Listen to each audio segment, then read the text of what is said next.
Olá a todos, bem-vindos a essa videoaula. Hoje iremos trabalhar com controle de vibrações, em específico com o balanceamento dinâmico em um plano. O balanceamento de máquinas, ele pode ser dividido basicamente em dois grupos. O balanceamento estático, que é uma técnica que geralmente utiliza técnicas manuais simples para fazer o balanceamento de um rotor, e o balanceamento dinâmico, ele é realizado com o rotor em movimento e precisa, para fazer esse balanceamento, de equipamentos especiais, equipamentos que medem a intensidade da vibração nos mancais e os ângulos de defasagem, de atraso de resposta do sistema. No caso dos balanceamentos dinâmicos, geralmente ainda podemos dividi-los em dois grupos. Um deles é o balanceamento em um plano, onde nós temos um rotor, geralmente um rotor curto, né? E esse balanceamento é feito, né, somente em um plano do sistema. E o balanceamento em dois planos é um balanceamento um pouco mais trabalhoso, né, que requer a definição de massas de balanceamento em dois planos de um certo rotor. Então, nós vamos trabalhar no balanceamento dinâmico em um plano, tá ok? Antes de começar, eu queria explicar um pouquinho para vocês sobre o balanceamento estático, o balanceamento manual, né, feito com técnicas simples de balanceamento. E, basicamente, esse balanceamento estático, ele está associado, né, a uma roleta viciada. A ideia do desbalanceamento está associado a uma roleta viciada. Eu acredito que todos vocês já devem ter participado em algum momento de um jogo onde tinha uma roleta viciada, tá? Vamos imaginar nessa roleta que nós temos aqui, essa parte é a parte móvel da roleta, onde estão os números, e aqui seja o local, né, que vai indicar o número depois de girar a roleta. Então, no processo da roleta, você gira a roleta e aleatoriamente algum número, né, vai se posicionar aqui embaixo, e esse número que se posiciona aqui embaixo é o número ganhador. Mas aí vem um detalhe. Vamos imaginar que por trás da roleta nós colocamos uma massa aqui, ó, atrás do número 22, né? Uma massa que vai provocar um desbalanceamento no sistema.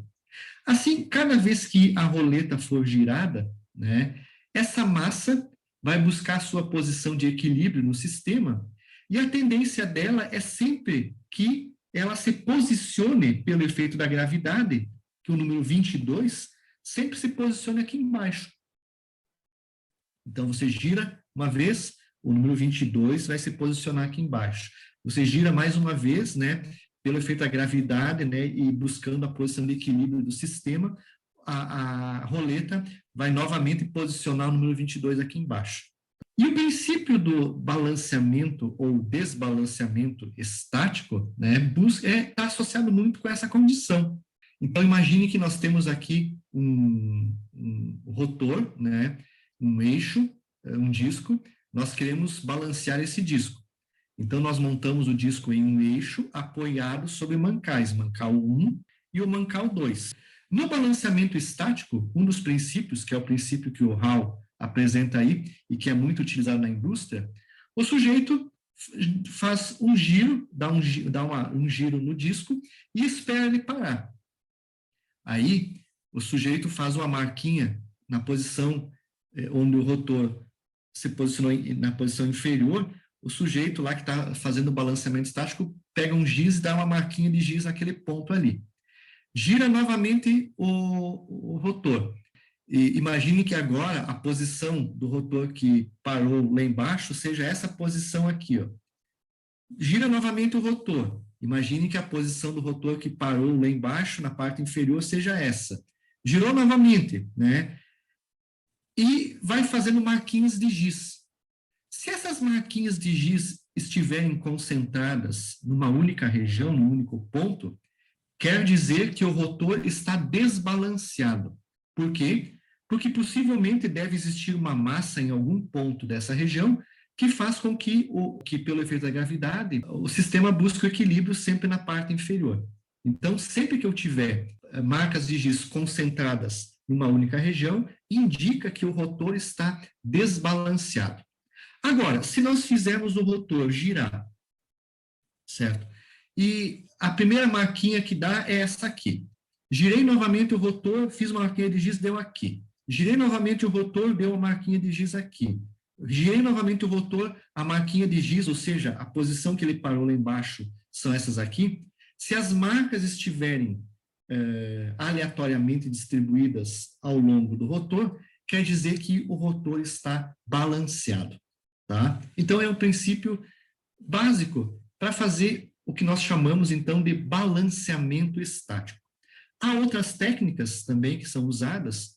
Por exemplo, nós podemos pegar o rotor, né, e numerar esse rotor, fazer várias divisões. Por exemplo, aqui foram feitas 16 divisões. E aí eu pego esse rotor e giro ele. Faço esse rotor girar manualmente e verifico qual a marquinha, qual o número que vai se posicionar lá embaixo. Vai buscar a posição de equilíbrio. Se aqui se posicionar o número 9, certo? Na primeira vez, parou o rotor. Girei novamente. Se posicionou aqui o número 8, aqui embaixo o número 8 se posicionou. Se novamente girei, se posicionou aqui o número 7, ou novamente o 9, assim por diante, quer dizer que o rotor está desbalanceado. Em algum ponto, neste plano aqui, né, existe alguma massa que provoca esse desbalanceamento, uma massa adicional que provoca o desbalanceamento. No entanto, se nós pegarmos esse disco com essa numeração, girarmos ela, primeiro, aqui embaixo parou o número 9. Né? Depois, girei novamente, quem parou foi o número 8. Né? Girei novamente, parou o número 15. Girei novamente, parou o número 4. Girei novamente, parou ali embaixo o número 1. E se essa distribuição for aleatória, quer dizer que o rotor está balanceado. Tá? Ok? Então, o princípio do balanceamento estático é esse, através da posição onde o rotor para na posição inferior. Ali nós vamos conseguir identificar, através de vários ensaios, se ele está balanceado ou não. E se ele estiver desbalanceado, como no caso anterior, né, se for um desbalanceamento, por tentativa, eu posso pegar uma furadeira e furar o rotor nesta região aqui, tirar massa desbalanceada, ou eu posso, por tentativas, colocar no lado oposto do rotor massa para compensar o efeito de desbalanceamento da massa original. Tá? Então, são os princípios básicos desse tal de balanceamento estático. Ele é usado, né, em casos onde a rotação do rotor é muito baixa. Quando eu tenho um rotor que trabalha numa máquina que tem precisão e trabalha com rotações elevadas, ele não vai ser adequado para resolver o problema de desbalanceamento. Nós temos aí que fazer o balanceamento dinâmico. Tá? Precisamos, então, usar equipamentos especiais e fazer o balanceamento dinâmico. No balanceamento dinâmico, nós vamos precisar de equipamentos especiais. Tá? Mas o princípio da medição do desbalanceamento dinâmico está associado com a força centrífuga. Novamente, imagine aqui que eu tenha um disco que esteja desbalanceado, tá? E tenho os mancais da máquina. Tá?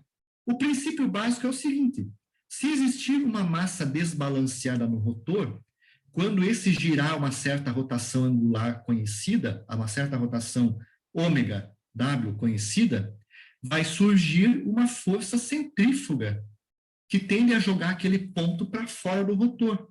E essa força centrífuga é dada pela massa desbalanceada, vezes o raio onde ela se encontra, vezes a velocidade angular ao quadrado do rotor. E esse vetor, ele vai girar junto com o eixo, ele vai acompanhar o movimento do eixo. Se essa massa está nesse momento, nesse ponto, a força centrífuga é naquela direção. Se a massa está nesse ponto aqui, a força centrífuga está nessa direção, e assim por diante. Só que essa força gerada no rotor, se nós voltarmos lá aos princípios também da mecânica 1, da estática, tá? A gente sabe que força provoca reação de apoio nos mancais. Então, essa força centrífuga que está sendo gerada, né, ela acaba, em função das dimensões A1 e A2 do comprimento total do rotor entre mancais, essa força acaba provocando reações de apoio. Essa aqui é uma reação de apoio, ó, força F1 no mancal 1, e vai provocar uma reação de apoio F2 no mancal 2. Se A1 igual a 2, se o rotor está no centro do eixo, essas forças F1 e F2 são iguais, né? F1 é igual a massa vezes RW ao quadrado sobre 2, e F2 também é massa vezes R ômega ao quadrado sobre 2. Agora, se eles estão se o rotor não está na posição central, a gente usa, então, essas fórmulas aqui para determinar as reações de apoio, tá?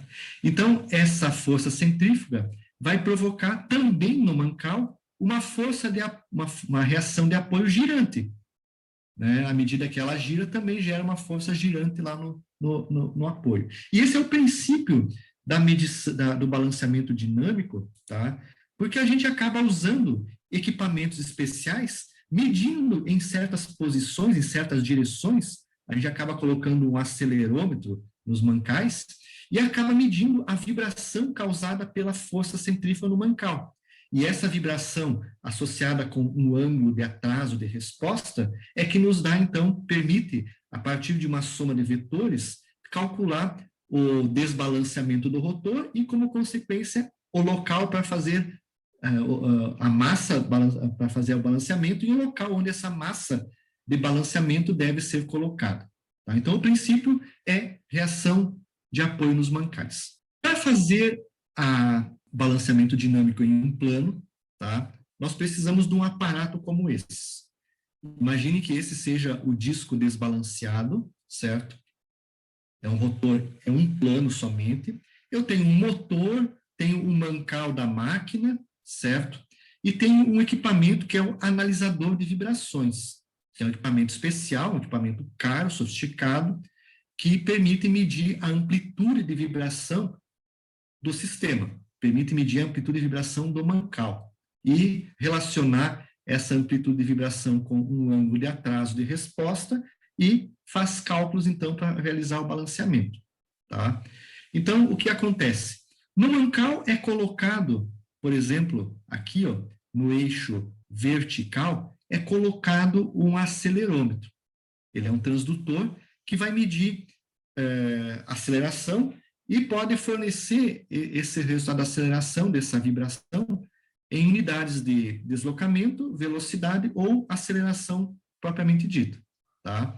Esse sinal, né, então, ele é amplificado, ele é amplificado, vai até um analisador de vibração que amplifica ainda mais o sinal. E ele também permite contar pulsos, certo?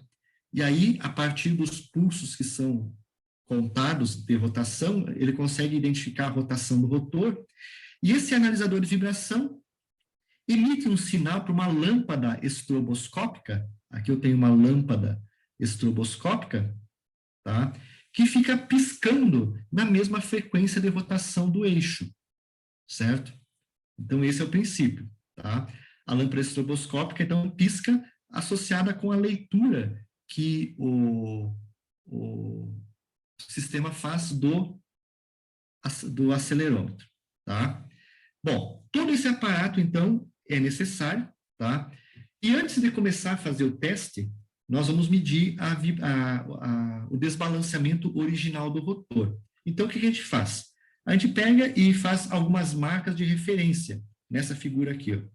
A gente faz uma marca de referência no estator, na parte fixa da máquina, tá? E também faz uma marca no rotor. A gente faz uma marquinha de referência no rotor, como colocado aqui em vermelho, tá? E para fazer essa medição, é necessário ter uma escala fixa de angular colocada aqui no estator, na parte fixa do sistema. Então, ali tem que ter uma escala angular de, né, referente aí para nós poder fazer a medição do ângulo de atraso de resposta. Então, é necessário também ter uma escala, senão a gente não consegue fazer propriamente dita essa medição. Esse método é um método que é apresentado pelo Hall, tá? Então, eu estou apresentando ele como o Hall apresenta, tá? Então, fizemos uma marca de referência no estator, 0 graus aqui, ó, e uma marca de referência no rotor, tá? E agora, então, vamos ligar o equipamento para verificar qual é a amplitude de vibração. Esse acelerômetro vai medir a amplitude de vibração, certo? E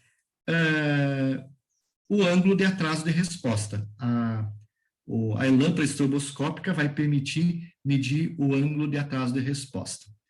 O princípio da lâmpada estroboscópica é esse aqui, ó. Eu peguei um vídeo aqui da internet, tá?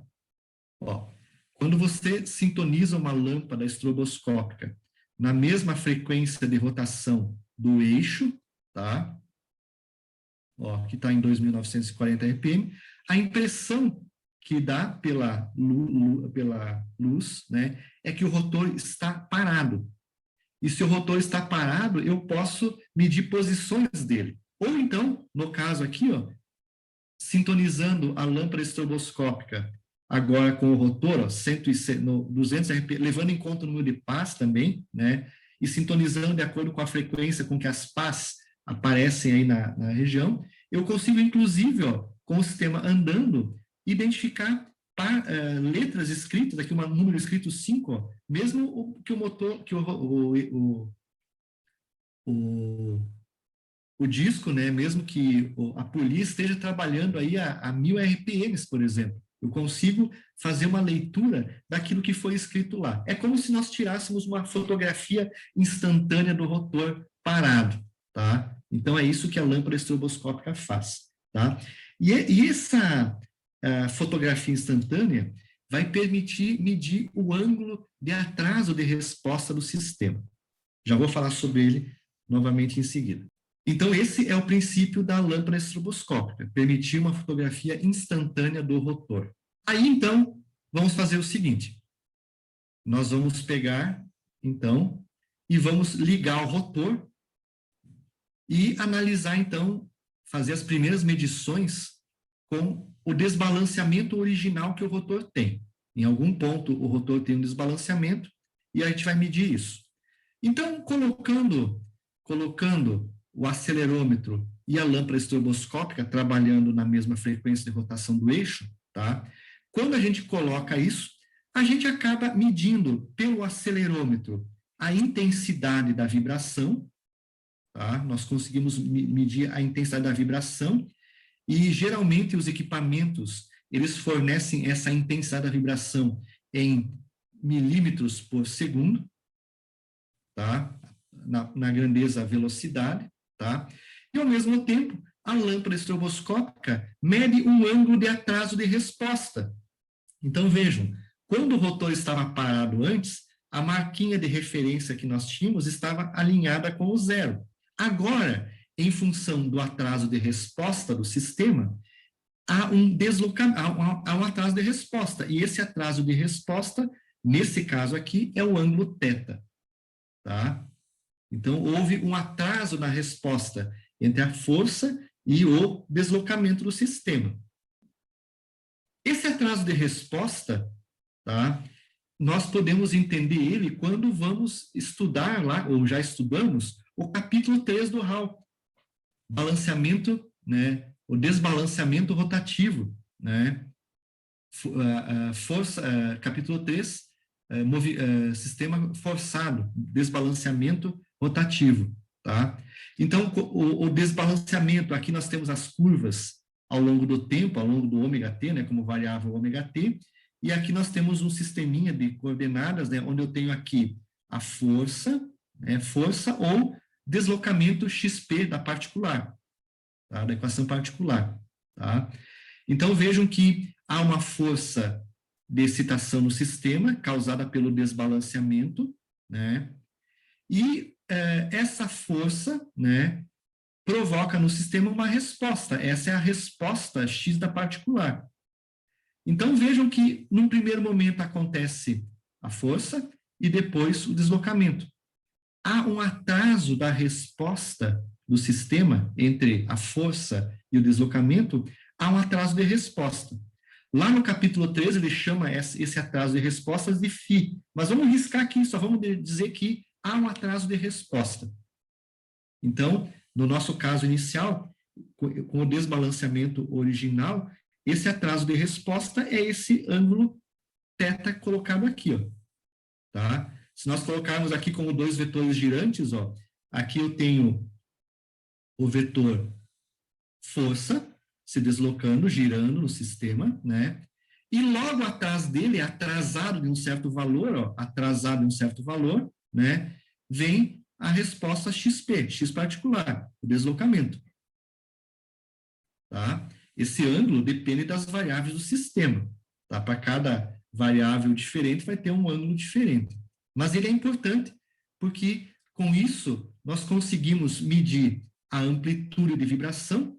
Se nós colocarmos representarmos essa medida no sistema polar, ou vetor polar, nós vamos ter aqui uma amplitude, por exemplo, de vibração 15 milímetros por segundo, e um ângulo de atraso de resposta, por exemplo, se fosse o caso, de 37 graus. Então, eu posso representar ele na forma polar assim, uma amplitude de vibração e o ângulo de atraso de resposta. Então, essa é a medida que é feita inicialmente. E esse vetor com essa característica, tá, nós chamamos ele de vetor AU. Tá? Esse vetor AU, então, ó, tem essa característica, 15 milímetros de intensidade de vibração e um ângulo de atraso de resposta de 37 graus, por exemplo. Tá? Ok? Então, medimos o ângulo AU. Ok? Desligamos o sistema, desligamos o rotor. Vamos lá naquele ponto θ que nós encontramos, tá? E o Hall sugere, então, que lá naquele ângulo θ que foi medido, você vai lá e coloca uma massa de teste. Essa massa de teste é essa vermelhinha colocada aqui, ó. Pode ser uma massa de teste qualquer, tá? Nós colocamos uma massa de teste com um valor conhecido, tá? E essa massa de teste, então, né, que vai ser colocada ali, ela vai provocar um novo desbalanceamento no rotor. E eu vou medir novamente esse desbalanceamento no rotor e vou fazer uma subtração desse vetor do anterior e achar o vetor desbalanceamento do sistema. Então, colocamos a massa, ligamos novamente o rotor, tá? E aí, então, o que acontece? O rotor vai girar, tá? E o ângulo de atraso agora, com aquela massa, vai se posicionar numa nova condição, ó. Esse vai ser um novo ângulo de atraso. Aqui, ele chamou, nesse capítulo aqui de balanceamento, ele chamou de φ, tá? Então, houve, para essa nova, para esse nessa nova condição, houve uma nova intensidade de vibração. Em primeiro lugar, a gente mediu uma nova intensidade de vibração e mediu um novo ângulo de atraso de resposta. E esse vetor que nós chamamos aqui, nós vamos chamá-lo de AU mais W, tá? Esse é o vetor desbalanceamento com massa de teste, tá? E ele vai ser igual, novamente, a uma amplitude de vibração. Vamos imaginar que o acelerômetro mediu aqui 25 milímetros por segundo. Então, 25 milímetros por segundo é a amplitude de vibração. E essa amplitude de vibração está com um atraso de resposta, vamos imaginar aqui, de 53 graus. Então, isso caracterizou um novo vetor.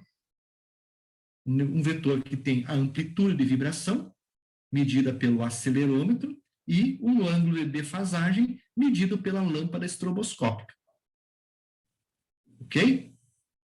Bom, aí, então, foi realizado o teste. Com essas duas informações, nós temos condição de fazer uma subtração de vetores, por exemplo, nesse exemplo que eu coloquei aqui nos slides.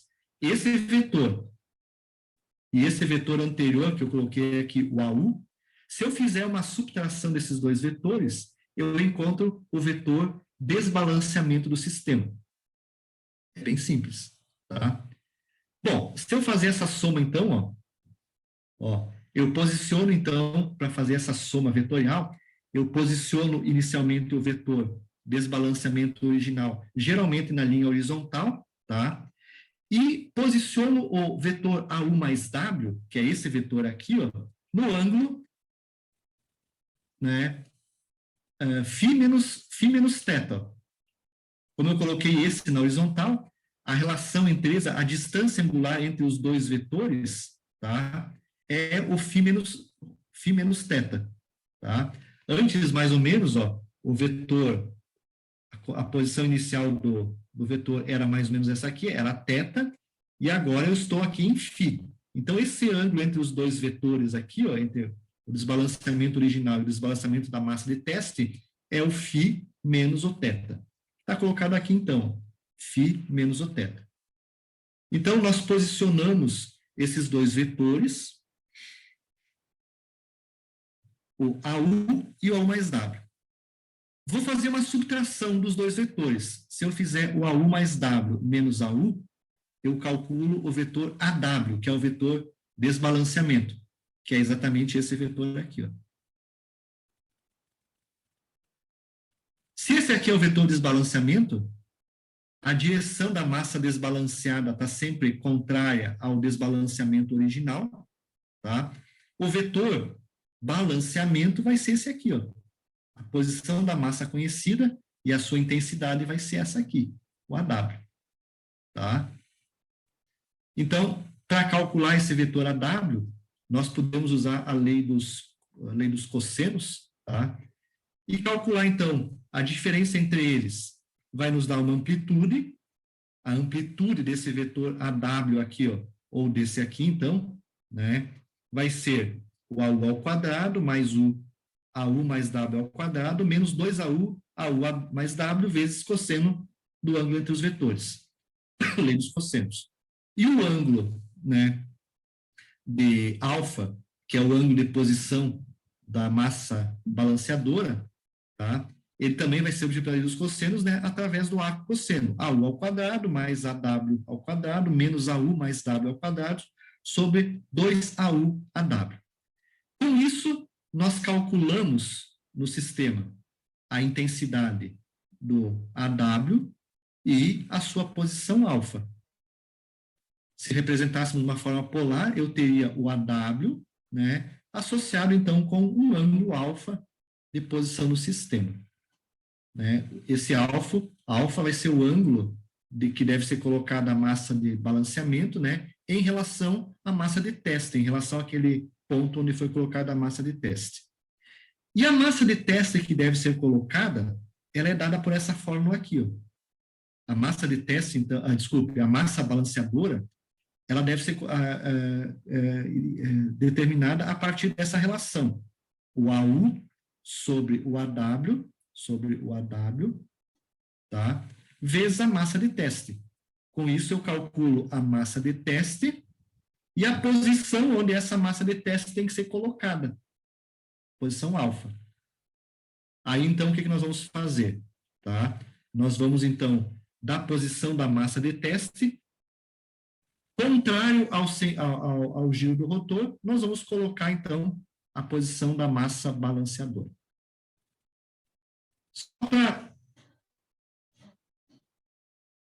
Só para nós praticarmos isso, tá? Fazemos um exemplo. Imagine o seguinte. Imagine que nós pegamos o sistema, exatamente como o Raul colocou aí, e fizemos as medições do sistema. Então, vejam. Inicialmente fiz a marca de referência do rotor. Coloquei o rotor girando, medindo a intensidade da vibração. Quando eu fiz a primeira medição com o desbalanceamento original, né, o rotor se posicionou aqui, a linha de referência. A amplitude de vibração medida no sistema foi 15 milímetros por segundo e o ângulo de atraso de resposta foi 55 graus. Desliguei o equipamento, coloquei a massa de teste. Fiz um novo teste de balanceamento com a massa de 5 gramas e a marquinha de referência se posicionou agora, ó, a 170 graus aqui, ó, da referência, tá? 170 graus, e com uma amplitude de vibração de 18 milímetros por segundo. Então, são os dados que foram obtidos pelo equipamento de medição, tá? Com esses dados, a gente vai fazer o cálculo. Qual que é o procedimento matemático? É seguir exatamente isso. Fazer a soma dos vetores através do gráfico, obter, então, esse vetor e, posteriormente, na direção do balanceamento, da massa balanceadora, calcular esse vetor aqui, que é o vetor AW. A intensidade do vetor AW, tá, é calculada por essa expressão aqui, e o ângulo formado pelo vetor AW em relação à massa original, desbalanceamento original, é dado por o ângulo alfa. Calculando o AW, né, eu consigo calcular a massa balanceadora, dada por AU dividido por AW vezes M, certo? Essa massa balanceadora deve ser colocada nessa posição, no mesmo raio da massa de teste. Então, esse é o procedimento matemático. Então, para esse exemplo, 15,50, 18,170 e massa de teste 5 gramas, o que acontece? Primeiro, então, nós vamos fazer o cálculo do vetor diferença AW. Nós já fizemos os ensaios, só vamos fazer os cálculos agora. O AW, então, tá? Ele está ligado, né, ao vetor AU. Posicionei o vetor AU inicialmente, 15 a 0 graus, e coloquei no ângulo φ menos θ, 115 graus nesse exemplo, coloquei o vetor AU mais W. Com esse vetor AU mais W, eu calculo a subtração dos dois vetores, que é o vetor AW. Aí, ó. Tá? Se eu tivesse feito tudo isso em escala, teria o vetor AW em escala também, certinho. Tá? E aí, o vetor AW, então, no sentido do balanceamento. Tá? Bom, esse vetor AW, então, eu posso calcular a intensidade desse vetor AW. Tá? A intensidade do vetor AW é dada, então, esse valor, né, o módulo dele, é dado, então, por essa expressão. Eu preciso do AU, preciso do AU mais W, ó, e preciso também do ângulo, né, 170 menos 55, desse ângulo que ocorre φ menos θ. Então, ó, 15 mais 18, ó, ambos ao quadrado, menos 2 vezes 15 vezes 8 vezes cosseno de 115, me dá a intensidade, ou o módulo do vetor AW. Módulo do vetor AW. E a unidade é milímetro por segundo, porque esses valores aqui foram dados pelo equipamento de teste em milímetros por segundo.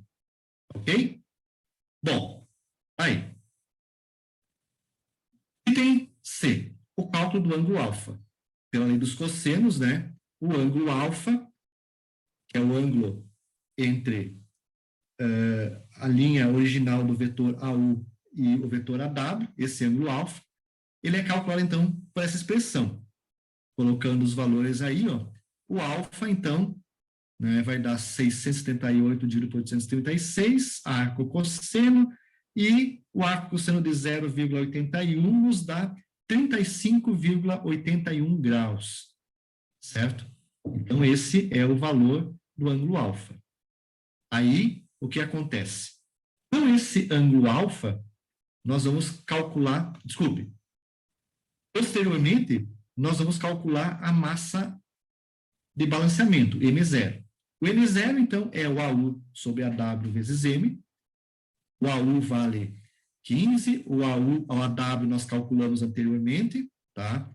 15 dividido por 27,87 vezes 5 gramas, que é a massa de teste, nos dá que a massa de balanceamento deve ser de 2,69 gramas. E aí, então, agora, com essas informações, eu vou posicionar a massa balanceadora no sistema. Então, está aí o rotor. Então, vejam que essa foi a última posição do φ, tá? E aí o que eu faço? Tá? O sentido de giro do rotor é aqui, tá? Então, o que eu vou fazer? Essa é a posição da massa de teste. Então, como nós fizemos o cálculo através da posição da massa de teste, eu conto 35 graus no sentido contrário à rotação da posição da massa de teste, e ali eu posiciono a massa balanceadora, 2,69 gramas.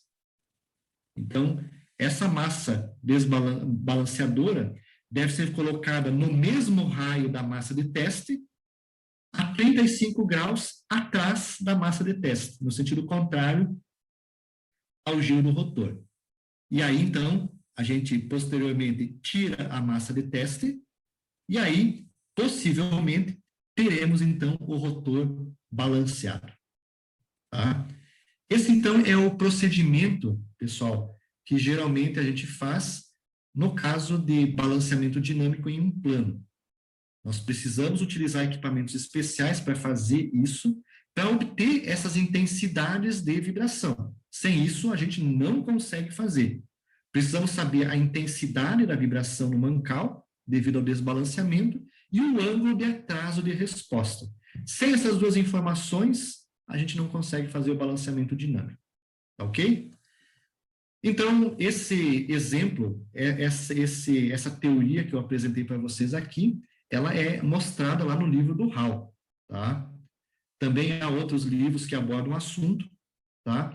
E são importantes também vocês darem uma olhada nesses livros também, tá ok? Agradeço a participação de vocês nessa videoaula, espero que tenham gostado e espero que ela tenha clareado um pouco as dúvidas que vocês têm com relação ao balanceamento dinâmico em um plano. Obrigado e até a nossa próxima videoaula.